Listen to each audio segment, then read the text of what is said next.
Tito capítulo 3 dice, recuérdales que se sujeten a los gobernantes y autoridades, que obedezcan, que estén dispuestos a toda buena obra, que a nadie difamen, que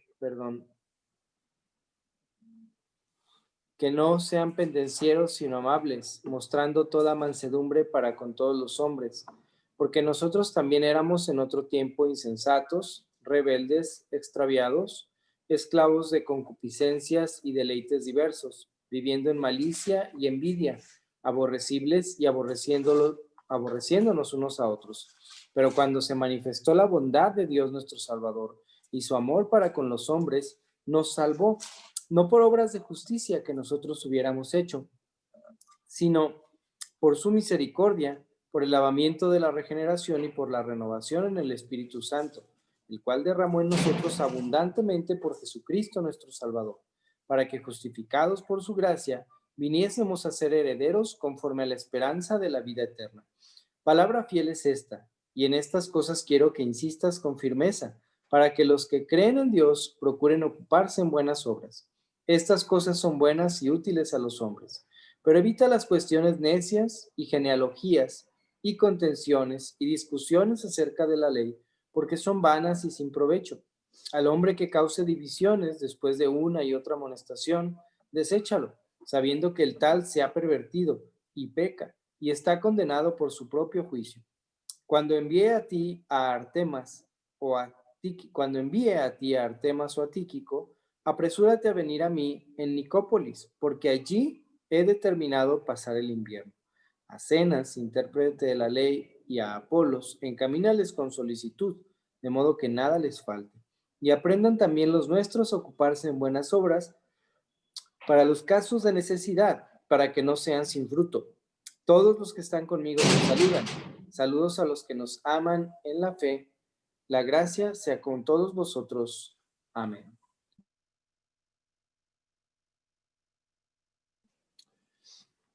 Bien, pues llegamos a esta porción, hermanos, y queremos aprovechar bien el tiempo. Vamos a ver rápidamente que esta carta nos habla mucho de buenas obras, nos habla mucho de que el creyente debe estar ocupado en buenas obras, y vamos a tratar de analizar un poquito esto en esta noche. ¿Qué son estas buenas obras? ¿A qué se refiere? Y finalmente llegar a la despedida que va a tener el apóstol Pablo aquí.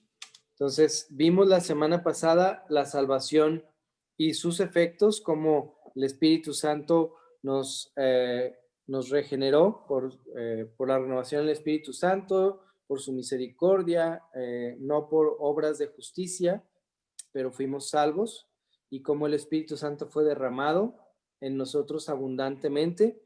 Y ahora vamos a llegar a esta porción donde nos dice a partir del versículo 8, la semana pasada quedamos en el 7, donde dice que para que justificados por su gracia viniésemos a ser herederos conforme a la esperanza de la vida eterna. Entonces vamos a iniciar ahora en el versículo 8 y vamos a ver la palabra fiel y su acción. Vamos a ver algunas cosas a evitar y la disciplina para quien causa divisiones, y ya hacia el final los encargos finales y la despedida. Es muy importante lo que vamos a ver en esta porción respecto a algo que se le encargó a Tito, ¿no? Ya vimos cosas que debía recordarles: la sujeción a las autoridades, cómo nosotros éramos en otros tiempos, y ahora hablarle del evangelio, lo que Cristo hizo en nuestras vidas.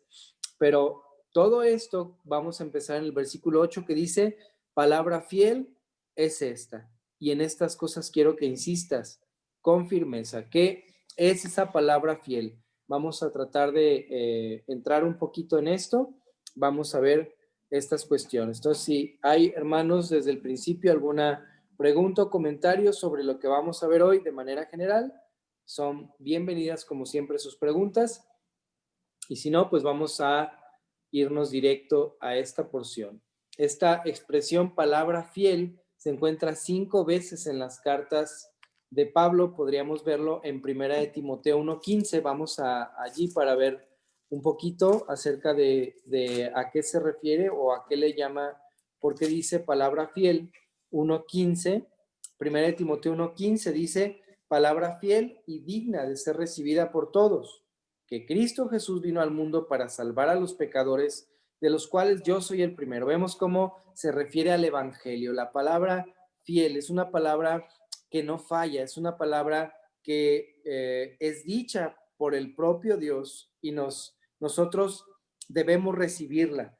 También en esta porción nos dice, en el capítulo 3 y en el versículo 1 dice, palabra fiel, si alguno anhela obispado, buena obra desea. También vemos que lo dice respecto a este asunto de buscar una obra de cuidado por otros creyentes, que es el obispado, es ser sobreveedor. También la encontramos en esta misma carta de 1 Timoteo en el capítulo 4 y el versículo 9 dice, palabra fiel es esta y digna de ser recibida por todos. Hablando de la piedad, que la piedad para todo aprovecha y tiene promesa de vida presente y de la venidera. Entonces vemos refiriéndose al Evangelio, refiriéndose al deseo de servir, refiriéndose a la piedad. Y por último la vemos en 2 de Timoteo 2:11, donde dice, palabra fiel es esta, si somos muertos con él, también viviremos con él. Si sufrimos, también reinaremos con él. Si le negaremos, él también nos negará. Si fuéramos infieles, él permanece fiel, él no puede negarse a sí mismo. Entonces, la palabra de Dios es fiel, o sea, es una palabra fidedigna en la que podemos confiar. Y allí se encuentra la base precisamente para nuestra salvación, en que nosotros escuchamos la palabra de Dios y creemos que lo que dice es verdad, que quien lo dice es fiel, por lo tanto su palabra es fiel. Allí es donde nosotros debemos encontrar también la seguridad. Por ejemplo, en las cuestiones económicas, ¿no? La palabra de Dios nos dice que Él va a proveer, que si las aves que no siembran ni recogen en graneros, Dios las alimenta, ¿cómo no hará lo mismo con ustedes? Dice el Señor Jesucristo, hombres de poca fe. Entonces es una palabra fiel en la que yo puedo confiar. Y por eso el apóstol Pablo hace énfasis en diferentes ocasiones, en diferentes asuntos, debemos confiar en la palabra de Dios. Lo que él dijo va a ser cumplido. Entonces, aquí comienza este versículo 8, palabra fiel es esta. Y es algo que nosotros deberíamos tener por gozo, saber que tenemos la Biblia traducida a nuestro idioma y podemos recurrir a ella para dirección, para instrucción, y como vamos a apreciar en estos versículos. Entonces, hermanos, si hay preguntas y comentarios, pueden por ahí también dejarlos en el chat, como siempre, levantar su mano, abrir su micrófono, son bienvenidas y apreciadas sus participaciones. Continuando en este mismo versículo, nos dice que es, y en estas cosas quiero que insistas con firmeza. Vimos ya la seguridad de la palabra de Dios, ahora vamos a ver la insistencia en la palabra de Dios. O sea, es decir, nos habla de una afirmación constante. Es muy triste ver cuando creyentes no leen su palabra, la palabra de Dios, su Biblia, ¿no? No leemos nuestra Biblia. Es muy triste porque ¿en qué vamos a insistir? ¿Qué va a haber en nuestras cabezas? ¿Qué va a haber en nuestras mentes? Si no es la palabra de Dios, vamos a estar patinando en cuestiones mundanas, pero no solo en la vida personal, sino en la vida de iglesias locales, donde no se abre la palabra de Dios en toda una reunión, donde no se lee directamente de la Biblia, no se leen porciones amplias de la Biblia. Es triste porque es un llamado que Pablo le está haciendo a Tito. En estas cosas quiero que insistas con firmeza, es decir, procurar repetirlas, una afirmación constante. ¿Cuál es la razón de por qué necesitamos insistir en la palabra de Dios? Hermanos, no debemos soltar esta palabra fiel. ¿Por qué? Dice, para que los que creen en Dios procuren ocuparse en buenas obras.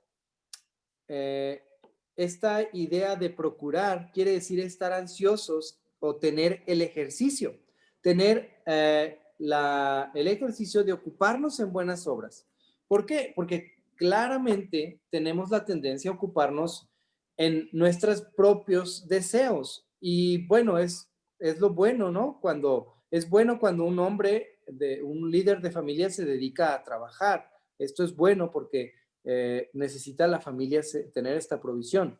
Pero vemos que no se refiere específicamente a esto. Dice que procuren ocuparse en buenas obras, es decir, obras que Dios preparó de antemano. Vamos a ver varios versículos que nos hablan de las buenas obras. Los hombres, en el capítulo 1, versículo 16, nos va a hablar de estos hombres que profesan conocer a Dios, dice, pero con los hechos lo niegan, siendo abominables y rebeldes, reprobados en cuanto a toda buena obra. Una persona sin Cristo no puede hacer una buena obra, es decir, una obra que sea agradable a Dios, que sea conforme a la voluntad de Dios. Los creyentes tenemos esta capacidad porque al encontrar en su palabra las instrucciones de qué es lo que debemos hacer con nuestras vidas, podemos caminar en esas buenas obras que Dios pone delante de nosotros. Vamos a llegar a este versículo, pero quiero recorrer todas las veces que nos habla de buenas obras en esta carta. La segunda vez se encuentra en capítulo 2, versículo 7, diciéndole Pablo a Tito, preséntate tú en todo como ejemplo de buenas obras. Y este llamado es para todos los hombres, para todos los varones, pero en realidad es para todos los creyentes. Deberíamos ser un ejemplo. Y quizás la carga es pesada para aquellos que son hijos mayores, por ejemplo, en casa, porque los papás les decimos, es que tus hermanos te ven a ti y van a seguir tu ejemplo. Pero esto no se acaba con o no es exclusivamente de los hermanos mayores. Esto sucede también en la asamblea. Hay quienes, o, o- o quizás creyentes más maduros, van a ser el ejemplo de otros creyentes que están comenzando. Jovencitas que ya son creyentes y tienen tiempo en el Señor, van a ser ejemplo de las niñas que vienen detrás, cómo comportarse, cómo vivir, cómo ver las cosas. Entonces, Pablo le dice a Tito que debería ser ejemplo de buenas obras. La tercera vez la vemos en capítulo 2 y versículo 15. Dice, esto habla y exhorta y reprende con toda, es versículo 14, dice, quien se dio a sí mismo por nosotros para redimirnos de toda iniquidad y purificar para sí un pueblo propio, celoso de buenas obras. Entonces ya lo hemos visto, ¿no? Como los creyentes estamos puestos para buenas obras. No somos salvos por obras, como lo aclara capítulo 3, versículo 5. Nos salvó no por obras de justicia que nosotros hubiéramos hecho. Esto no es muy claro, esto es muy claro. Pero lo que sí es que nos salvó para buenas obras. La última ocasión, hay dos ocasiones más, capítulos 3, versículo 8, que es lo que acabamos de leer, pero vamos un poquito más adelante y en el versículo 14 del capítulo 3 dice, y aprendan también los nuestros a ocuparse en buenas obras para los casos de necesidad, para que no sean sin fruto. Entonces, la vida del creyente es una vida de buenas obras. Vamos a leer en Efesios capítulo 2 y versículo 8. Efesios capítulo 2 y vamos a leer desde el versículo 8. Dice, porque por gracia sois salvos por medio de la fe, y esto no de vosotros, pues es don de Dios, no por obras, para que nadie se gloríe. Hay mucha similitud, ¿verdad?, en lo que acabamos de leer en Tito.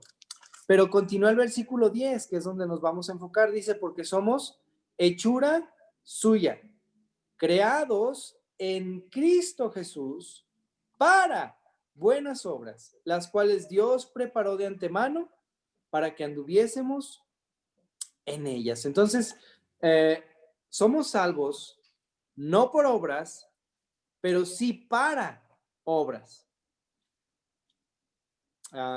No sé por qué no se ve mi video, hermano. Pero pues lo tengo abierto. Somos salvos no por obras, pero sí para buenas obras, las cuales dice que Dios preparó de antemano. Entonces, vemos que es un tema bastante importante y no obras externas religiosas, porque esas son reprobadas por Dios. Podemos ver, vamos a Oseas capítulo 6 y el versículo 6.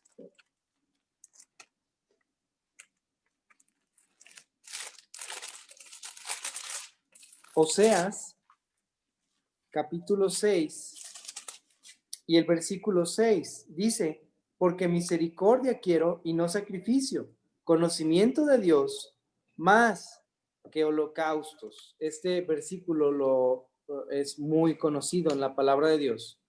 Y el hecho de que Dios nos hable de esta manera es que solamente las obras de un creyente van a ser apreciadas delante de Dios, porque normalmente las personas sin Cristo van a tratar de agradar a Dios por medio de sus obras, van a tratar de generar puntos como si fuera para su salvación por medio de portarse bien, por medio de asistir a cultos, por medio de festejar ciertas cosas, por medio de dejar o hacer ayunos, cosas así, van a querer agradar a Dios. Pero vimos que no somos salvos por obras, sino para obras.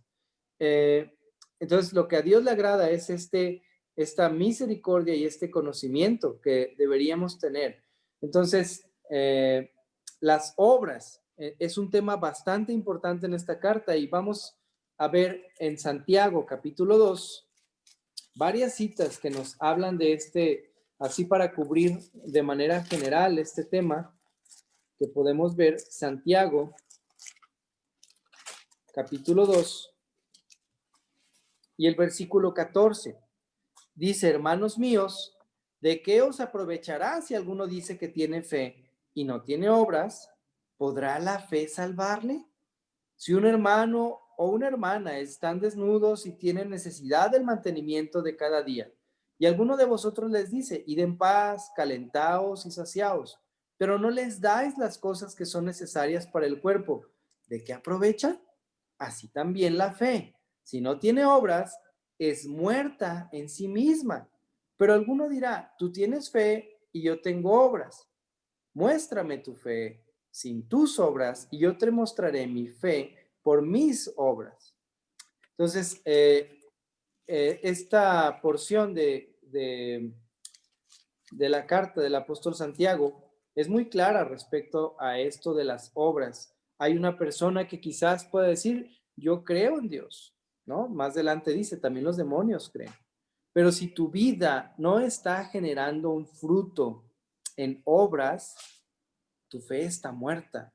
Es decir, una persona, alguien que dice que es creyente y no se ve en una actitud de servicio hacia otros creyentes, hacia la misma familia de la fe. Es una persona que siempre está ocupada con sus propios asuntos, una persona que siempre tiene muchísimo trabajo, una persona a la que le llamas y no la puedes encontrar, no quiere o no tiene tiempo de atenderte, de visitarte, de servir, no tiene tiempo de asistir a las reuniones, no tiene tiempo de servir de ninguna forma en la asamblea.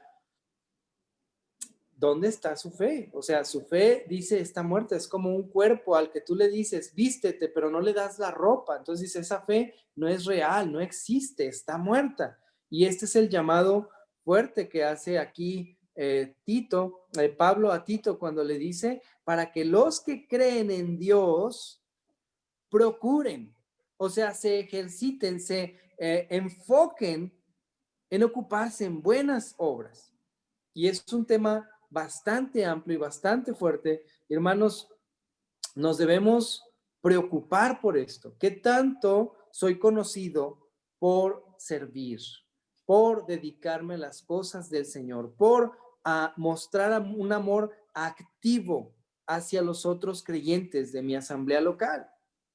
Es un tema bastante profundo e interesante y que nos debe llegar al corazón. Hasta a qué punto estamos haciendo estas buenas obras para quienes están a nuestro alrededor y para el Señor. Dice, estas cosas son buenas y útiles a los hombres. Entonces vamos a ver el contraste, ¿no? Entre el versículo 9, donde nos va a hablar de cosas vanas y sin provecho, y de estos hombres en el versículo 16 que están reprobados en cuanto a toda buena obra. Nosotros como creyentes debemos estar activos en nuestras comunidades, ayudando, siendo generosos, cuidando de otros. ¿Qué dice la palabra de Dios? Esto es cosa buena, pero también es útil. Entonces vamos a ver, vamos a considerar esto y quedarnos con ello en nuestro corazón. ¿Qué tanto estoy ocupándome en buenas obras hacia otros? Obviamente hay que empezar por los de nuestra casa, ¿verdad? No podemos ser, como se dice este dicho, candil de la calle y oscuridad de mi casa. O sea, ay, voy a barrerle la casa a mi hermano o al vecino, pero no barro en mi casa, pues no funciona, ¿no? No funcionan así las cosas. Voy a regresar a casa y mi esposa me va a reclamar, hey, andas barriendo otras casas y aquí no quieres ni barrer tu cuarto. O sea, esto no es así. Hay que empezar por nuestra casa, pero ¿dónde, qué tanto estamos cuidando de otros? Ahora que está habiendo pues más personas a nuestro alrededor enfermas de COVID y están encerrados, están con necesidades que muchas veces no son fácilmente suplidas, nosotros los creyentes deberíamos estar atentos a estas necesidades y ser quienes les van a comprar la medicina, quienes le preparan el desayuno, quienes van y barren su casa y la limpian para ayudar. O sea, estas son buenas obras y deberíamos estar ocupados en ellas, pero no solamente son buenas, sino que dice que también son útiles. ¿Y en qué sentido son útiles? Un creyente así, un creyente sirviendo, un creyente viviendo de esta manera es una herramienta en manos de Dios para mostrar su luz. Un creyente que vive de esta forma va a ser visto por los demás y va a dar testimonio a los incrédulos. De hecho, a través de la historia, los creyentes han sido los que han cuidado de otros en las pandemias. De hecho, han sido creyentes quienes han iniciado con hospitales. Misioneros en diferentes lugares cuando ha habido pestes, han sido quienes cuidan de otros. Hermanos, ¿qué tanto estamos cuidando activamente de aquellos que están enfermos a nuestro alrededor? No solo del COVID, quizás es un tema muy recurrente, pero no solo eso. Hermanos que han perdido su trabajo, hermanos que tienen necesidad de alguna habilidad que yo tengo, puedo dar, puedo dar. Entonces, hermanos, ¿qué piensan de esto? ¿Qué piensan de estos primeros dos? Bueno, es el primer versículo que leemos, es un versículo bastante cargado de enseñanza. Quiero escuchar sus comentarios y sus preguntas antes de pasar a la otra porción. ¿Han tenido oportunidad de visitar a algún enfermo? ¿Han tenido oportunidad de demostrar con buenas obras su fe?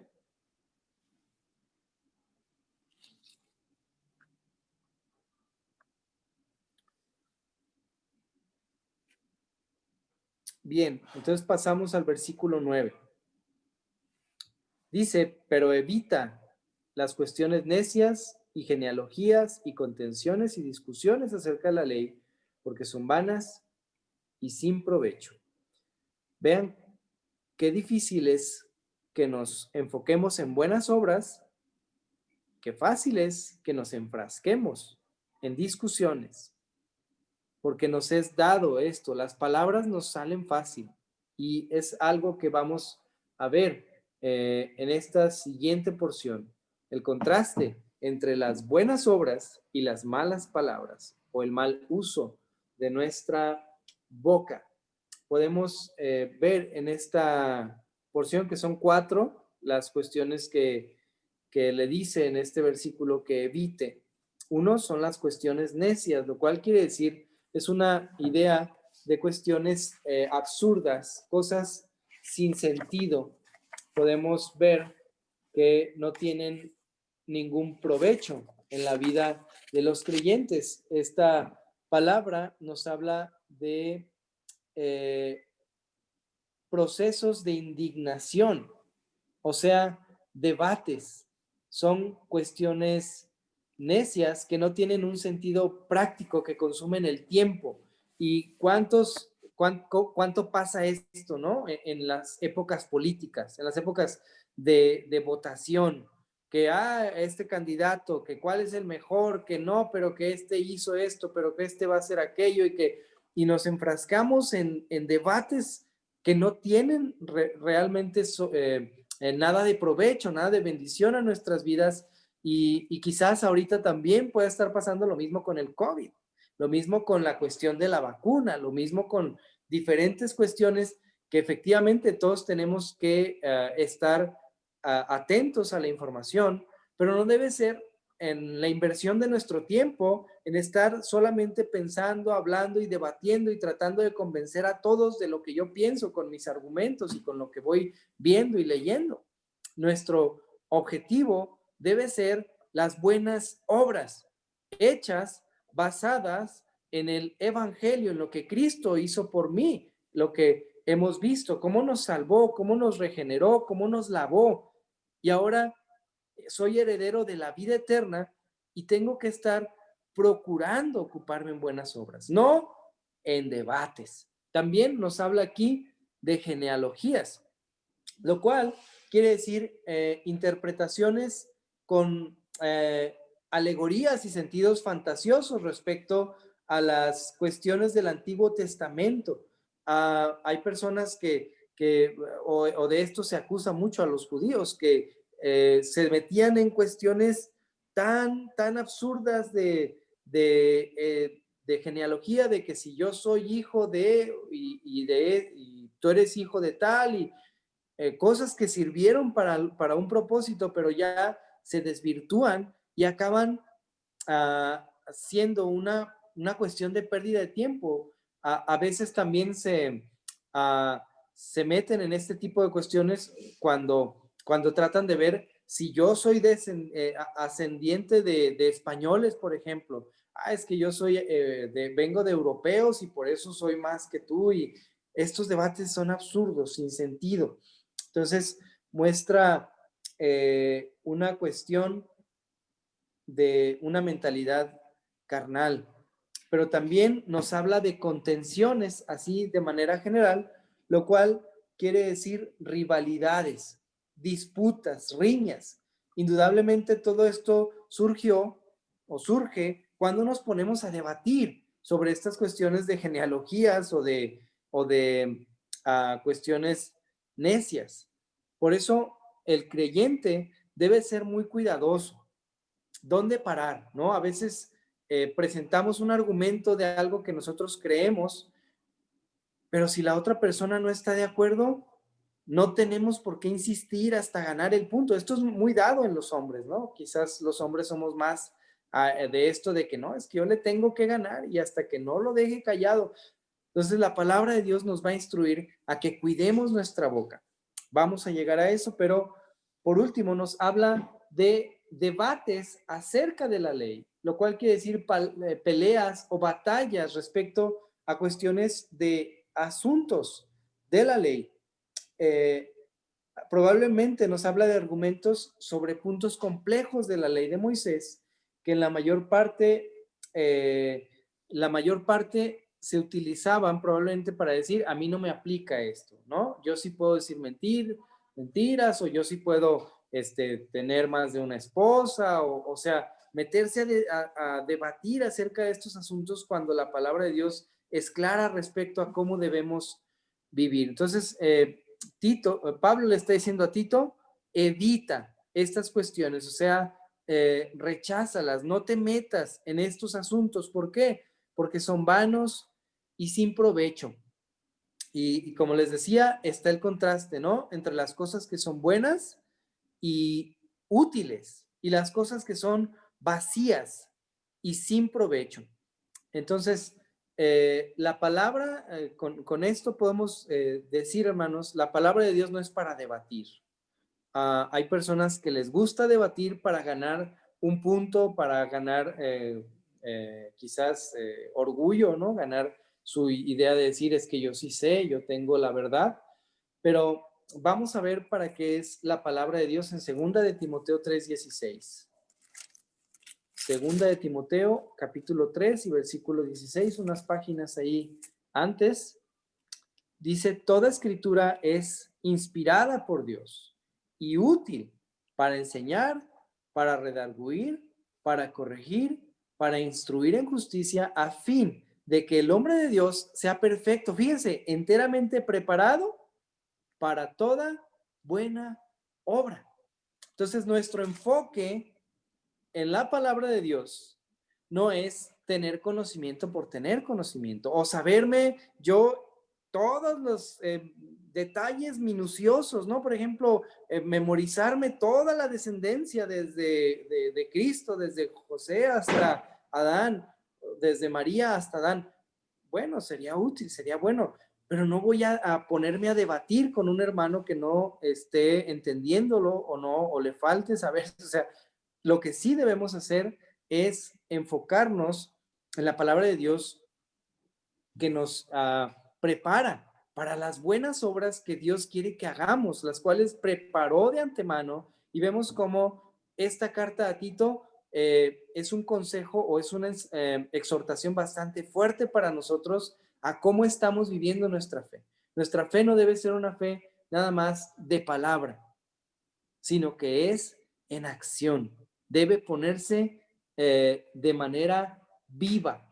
El propósito de nuestras palabras también debe ser edificación a quienes escuchan. Vamos a 2 de Timoteo, capítulo 2 y versículo 14. Dice,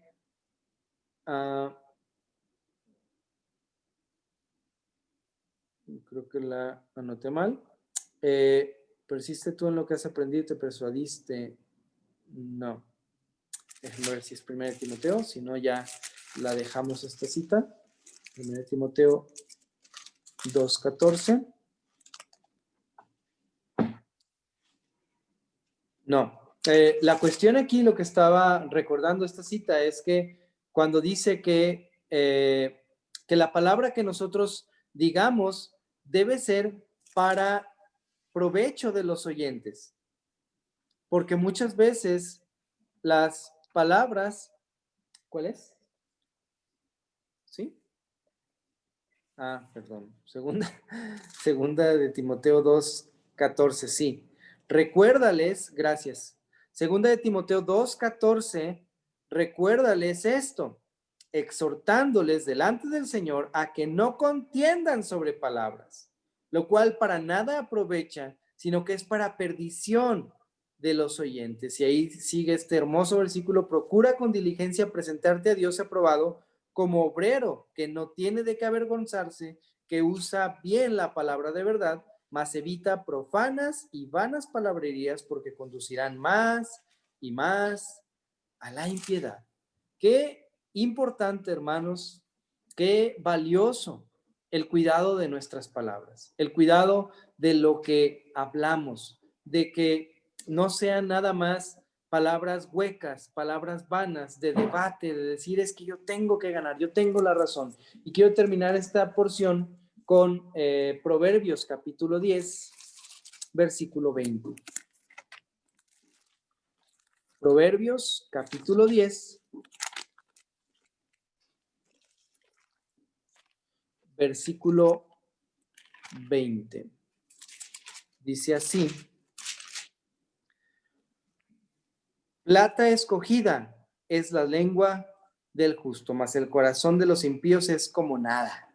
O sea, un corazón del que sale nada, vacío. Pero qué diferente es la lengua del justo. Dice plata escogida. Qué valioso es cuando una persona, un justo, está hablando palabras valiosas que salen de su boca, palabra del creyente que es palabra de Dios. O sea, justamente ayer estaba hablando con una persona y le decía acerca de la importancia de que nuestros hijos nos escuchen citar la palabra de Dios. Es decir, en nuestras conversaciones cotidianas, citarles la palabra de Dios, citar proverbios, citar salmos, citar pasajes del Evangelio, cuando estamos hablando de algún tema, ligándolo. O sea, esto es de buen testimonio y de bendición para quienes están escuchando, porque qué bonito es que alguien escuche la palabra de Dios cuando aún ni siquiera la ha leído nunca. Personas que no tienen ni una Biblia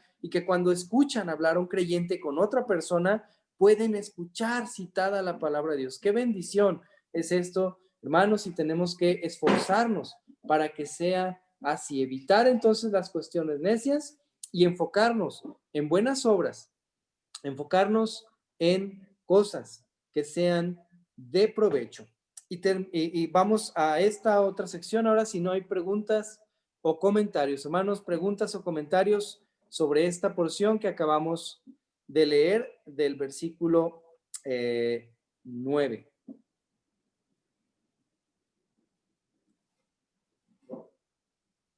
Si no hay comentarios o preguntas, vamos al versículo 10. Fíjense cómo dice ahora: al hombre que cause divisiones, como el uso de las palabras pueden causar divisiones y como el dejar de hacer las buenas obras y enfocarse en cuestiones necias, en cuestiones vanas, puede llegar a un hombre a causar divisiones. Aquí la palabra es una palabra muy fuerte que nos habla de, es la palabra hereje. Y esta palabra muchas veces se utiliza para hablar de alguien que tiene una falsa doctrina o una mala enseñanza, pero aquí la idea es de alguien que causa divisiones, un cismático, alguien que está enfocado o tiene la idea de una persona que lleva agua a su propio molino, es decir, alguien que decide tomar su propio camino y buscar quienes le sigan dentro de la asamblea. Alguien que quiere hacer como su propio partido porque no le gusta lo que está enseñando o lo que están enseñando quienes están con la responsabilidad, o alguien que quiere jalar hacia sí mismo la atención. Entonces, este es un hombre, dice, al hombre que causa divisiones después de una y otra amonestación, deséchalos. Vemos el proceso también aquí de cómo Pablo le dice claramente cómo tratar con esta persona.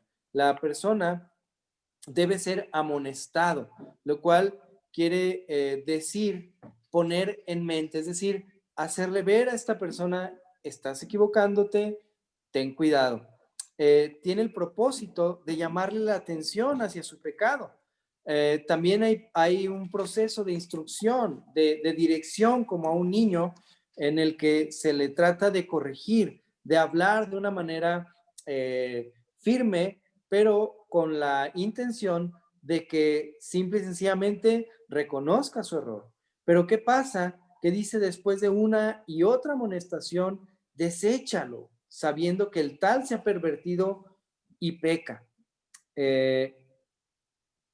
y está condenado por su propio juicio. Vamos a ver un poquito acerca de esto. Hemos visto desde el capítulo 1 que hay personas que tienen la mente y la conciencia corrompidas, que han atendido a fábulas judaicas y a mandamientos de hombres que se apartan a la verdad. Estos hombres profesan conocer a Dios, pero con los hechos lo niegan, siendo abominables y rebeldes. Ellos son quienes son reprobados en cuanto a toda buena obra. Entonces, es muy notorio cuando una persona tiene un corazón puro. Cuando dice todas las cosas son puras para los puros, aquí mismo en Tito 1:15, una persona que tiene su corazón puro, deseoso de obedecer a Dios, va a querer obedecerlo en todos los aspectos de la vida. Y Dios dice que nos debemos sujetar a los ancianos, a quienes están en eminencia, debemos orar por ellos, debemos tenerlos en alta estima. La palabra de Dios nos invita a eso. Y normalmente una persona que su corazón está corrompido, que es abominable y rebelde, va a oponerse a la autoridad, no va a tener un corazón de humildad y va a tener esta cuestión que dice que se ha pervertido, lo cual quiere decir que es una persona que se ha puesto al revés, es la idea. Alguien que se pone del revés en medicina, tiene la idea, en la medicina secular, que esta palabra se utilizaba, nos habla de algo dislocado. ¿Qué es cuando algo se disloca? Es decir, un miembro, un hueso que se sale del lugar donde debería estar o donde es su lugar correcto. Y esto es lo que pasa con estas personas. Son personas que han salido más allá, o sea, han ido del lugar que les corresponde y quieren tomar una posición que no es la que tienen. Sabemos que toda autoridad viene de parte de Dios. Es decir, si una persona tiene el llamado por parte de Dios a servir, a ser anciano, como ya lo hemos leído en esta misma carta y en lo que leímos anteriormente. O sea, si alguno anhela obispado, buena obra desea. Es una palabra fiel, o sea, esto es algo que viene de parte de Dios, es algo que lo pone Dios en el corazón del hombre. Y una persona que quiere, pues de alguna manera, causar esta división, jalar a otras personas tras sí, esto no es de Dios. El hombre que causa divisiones es herético. Entonces, la división entre creyentes, hermanos, no es una obra de Dios. Satanás es quien vino para robar, matar y destruir. Y es padre de mentira. Y él es quien hizo que Adán y Eva fueran separados de Dios. Él es quien provocó esto con sus palabras seductoras. Entonces, por eso debemos tener cuidado, porque aquí no nos dice exactamente esta condenación, dice, porque se ha pervertido y peca y está condenado por su propio juicio. Es una persona que peca voluntariamente, permaneciendo firme en su error y se condena a sí mismo. No nos habla de una condenación si esta persona está haciendo esto en ignorancia y quizás está fallando de esta manera y es un creyente, va a llegar el punto en el que se va a arrepentir y va a regresar al camino. Pero muy probablemente nos está hablando de estos, del capítulo 1, versículo 16, que profesan conocer a Dios, pero con los hechos lo niegan. Ellos están condenados por su propio juicio.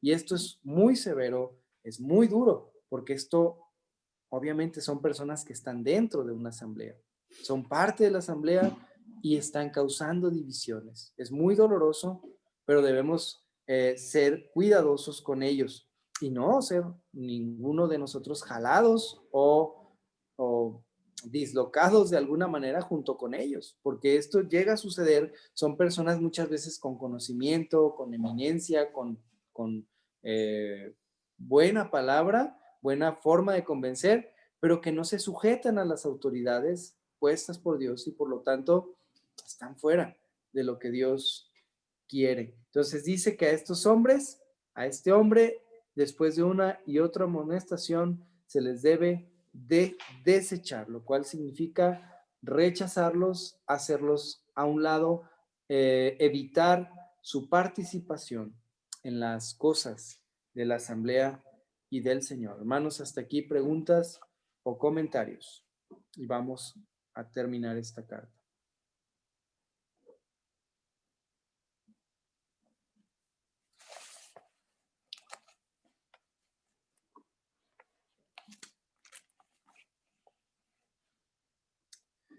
Bien, si no hay preguntas o comentarios en esta porción, pues vamos al versículo 12. Dice, cuando envíe a ti, a Artemas o a Tíquico, apresúrate a venir a mí en Nicópolis, porque allí he determinado pasar el invierno. Vemos que Tito era útil a Pablo, era uno de sus colaboradores más fieles y iba a ser de alguna manera suplido por este Artemas o Tíquico.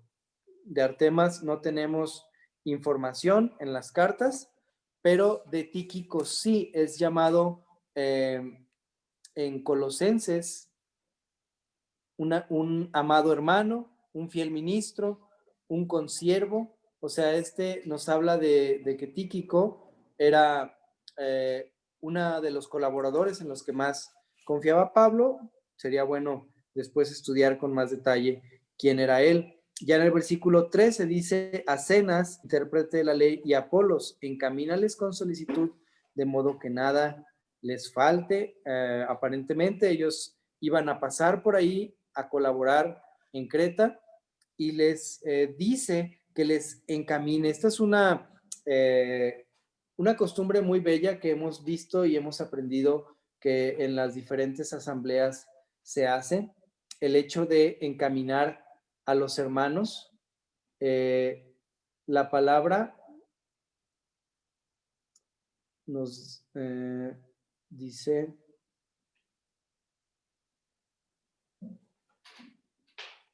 quiere decir como a acompañarlos, conducirlos por un viaje, darles, tiene la idea de apoyar su salida, es decir, económicamente, con provisiones, con el cuidado de que puedan salir bien hacia el propósito que sigue, ¿no? Ellos dice que iban a pasar por allí, iban a ser encaminados, procurando de modo que nada les falte. Vemos aquí nuevamente la palabra solicitud, que nos habla de diligencia, algo pronto, algo rápido.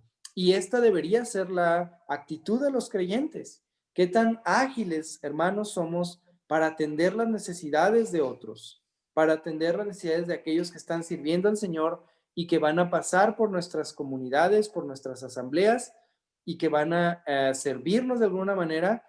¿Qué tal somos de manera personal para poder entregarles algo? Hasta una moneda, unas monedas, unos billetes para su viaje, para que puedan comprar algo en el camino o entregarles algo, algún detalle. Fíjense cómo dice en el versículo 14, y aprendan también los nuestros a ocuparse en buenas obras para los casos de necesidad. Es decir, puede ser la necesidad, de modo que nada les falte a aquellos que están sirviendo al Señor, puede ser la necesidad con otros creyentes. El hecho es que no debería haber creyentes pasando hambre.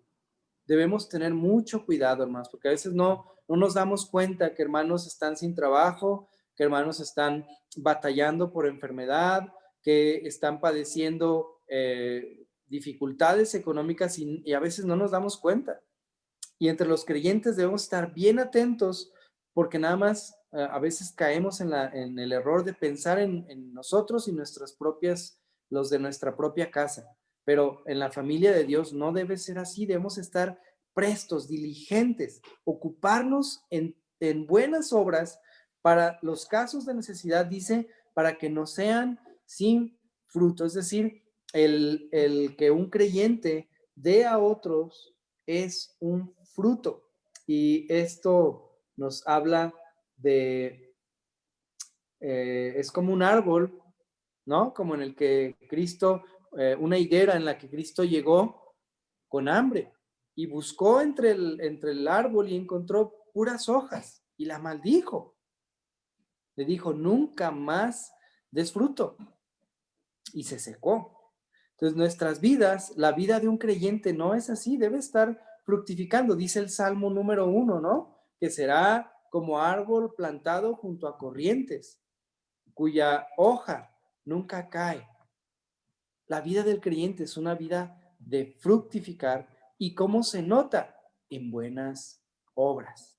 Hermanos, es mucha la enseñanza y mucho el énfasis que tenemos que enfocarnos en buenas obras, ocuparnos, ser diligentes. Así es que si creemos que ya estamos haciendo suficiente, vamos a hacer más.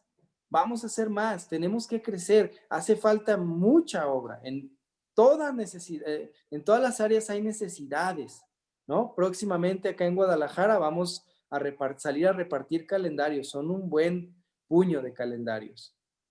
Necesitamos manos, vamos a necesitar quienes vengan a repartir estos calendarios. Entonces, esta es una buena obra. Otra cosa, no desperdiciemos. Estábamos pensando en días anteriores. Cuando cuando un hermano tiene un problema de salud, un problema económico, es una oportunidad para que yo ejercite buenas obras, para que yo haga esta labor que dice procurar ocuparme en buenas obras. Hay una necesidad, yo tengo que estar allí listo para suplirla, para dar, para ofrecerme por lo menos. A veces, no, es que yo no tengo dinero para dar. No, es que no es de dinero, es de tiempo. Puede uno ofrecer su tiempo, puede uno decir, lo que sea. Hay mucha necesidad. No quiero dar ejemplos quizás muy específicos, pero pensemos, hermanos, abramos nuestra mente y démonos cuenta cuánta necesidad de manos hay a nuestro alrededor, y nosotros podemos ser esas manos que van a bendecir. Entonces, terminamos esta hermosa carta. En el versículo 15 dice: todos los que están conmigo te saludan. Saluda a los que nos aman en la fe. Me sorprende ver a veces a creyentes fríos del corazón que aman más a personas que no son de la fe, que están más atentos y más divertidos y más a gusto con personas que no son de la fe.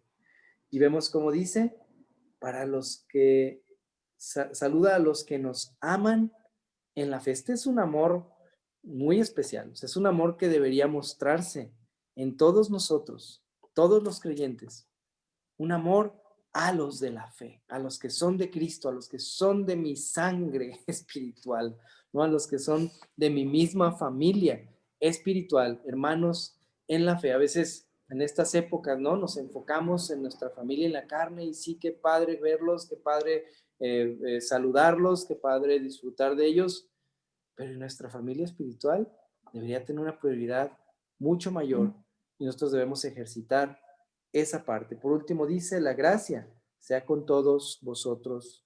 Amén. La gracia de Dios, su favor inmerecido, ese amor que se manifestó a nosotros, esa bendición que cada uno de nosotros hemos recibido, debemos llevarla a cada rincón de este mundo. A donde quiera que Dios nos mande, debemos mostrar la luz de Cristo. Es una gran labor para niños, para jóvenes, para adultos. Cualquiera que diga que es salvo, tiene que ocuparse en buenas obras. Esta carta me deja este reto personal: poder entregar mi vida al servicio de mi Dios, sirviendo a otros, haciendo buenas obras por los demás. Hermanos, ahora todos estuvieron muy calladitos. Si tienen preguntas o comentarios para terminar, pues son muy bienvenidos. Pues un comentario. Adelante, Santi. En general, aquí nos deja claro un ordenamiento. No es de que digas somos hechos, el creyente es hecho para ver cuándo quiera hacer buenas obras, o cuándo quiera motivarse, cuándo quiera estar en su medio ambiente propicio para hacer eso. No, es que eres hecho para esto. O sea, dice, si eres hecho, o sea, la palabra, como lo comentaste también tú, dice, si no es hecho, pues entonces, o sea, es como dice Santiago que la fe sin obras es muerta. O sea, eres algo muerto, no existes, ¿sí? Entonces, va encaminándonos con cómo poder hacer realmente la palabra, cómo estar sujetos, cómo no entrar en discusiones necias, cómo actuar, ¿no? Cómo ayudar a la gente, cómo estar con la familia del Señor. Pero es un llamado bien fuerte. Y aparte, cuando dice que si alguien pues está causando problemas y se le llama una o dos veces, pues échalo fuera, dice. Pero muchas veces ves otras cuestiones en la asamblea que dices tú, bueno, no se apega como dice la palabra, pero bueno, dice uno, no me está gustando porque no se están apegando al 100% y me voy a salir. No, voy a tener que poner en oración pues al representante, al dirigente, al anciano, o porque si no está poniendo o dejándose llevar como instrumento principal la palabra de Dios, como en este caso que dice el que está causando problemas, échalo fuera. Así dice la palabra, no es cuestión de uno. Si no lo están haciendo así, ok, lo está haciendo mal. Entonces hay que orar por esos representantes, ancianos o administradores. Son cuestiones muchas veces en un momento dado decir, no, pues no veo muy claro aquí, me debilito, pero en un momento dado la palabra le dice a uno que es obra del Señor, no es obra de fulanito el que está haciendo las cosas mal o el otro que fue disciplinado, pero que no muestra arrepentimiento, que anda platicando, conviviendo con todo mundo, pues porque la palabra dice que con ese ni comáis, dice, y muchas cosas así, ¿no? Que nos dice que tenemos que aplicar, dice, si somos hechos. Así es. Ese es mi Gracias, comentario. Santiago. Gracias.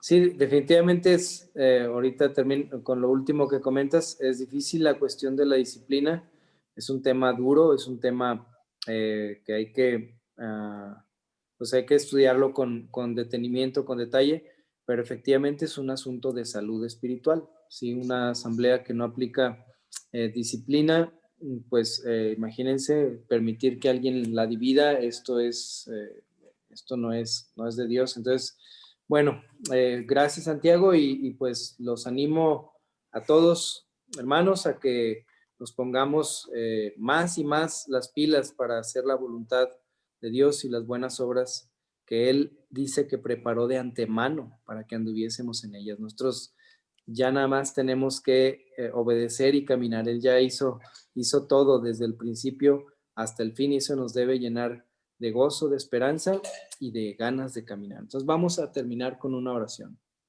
Bendito Padre, te agradecemos por tu amor.